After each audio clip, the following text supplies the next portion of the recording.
राज्यभरात अनेक ठिकाणी ईव्हीएम मध्ये तांत्रिक बिघाड झाले। नाशिक, सोलापूर, चंद्रपुरात ईव्हीएम बंद पडले। पुणे, नागपूर, संभाजीनगरमध्ये बिघाडानंतर ईव्हीएम सुरू झाले। काही ठिकाणी ईव्हीएम बंद असल्यानं मतदारांचा मात्र खोळंबा झाला।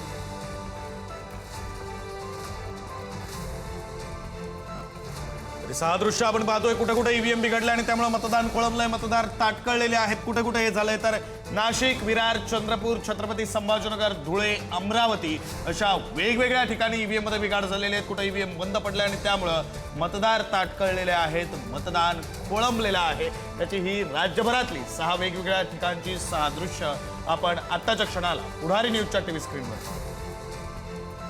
तर यापैकी काही ठिकाणी आता मतदान सुरू झालेलं आहे। काही ठिकाणी मशीन्स या दुरुस्त करण्यात आलेल्या आहेत। काही ठिकाणी ज्या मशीन दुरुस्त होत नव्हत्या त्या मशीन बदलण्यात आलेल्या आहेत, मात्र वेळ वाया गेला हे मात्र नक्की। आणि काही ठिकाणी अजूनही मतदान सुरू झालेलं नाहीये। त्याचं कारण आहे तांत्रिक बिघाड, मशीन मधले बिघाड आणि मतदारांचा खोळंबा झालाय। मतदान खोळंबलेलं आहे, मतदार ताटकळले।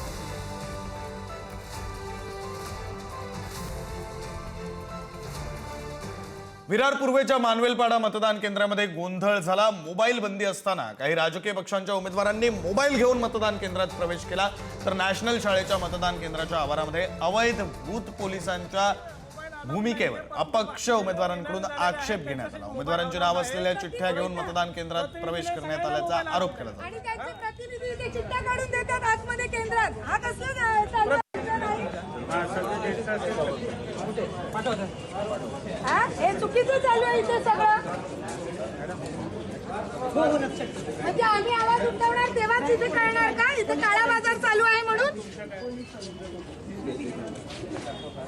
निवडणूक आयोगाचा ढिम्मा कारभार चालू आहे सध्या वसई विरार महानगरपालिका। चुकीचं आहे। जर आपण पाहिलं तर जे उमेदवार आहेत त्यांच्यासाठी मोबाईल अलाउड नाहीये, परंतु बाकीचे जे येणारे जाणारे आहेत त्यांच्यासाठी मोबाईल अलाउड आहे। परंतु प्रतिनिधीने सगळ्यांना मोबाईल अलाउड आहे आणि त्यांचे प्रतिनिधी ते चिठ्ठ्या काढून देतात आतमध्ये केंद्रात। हा कसलं चालू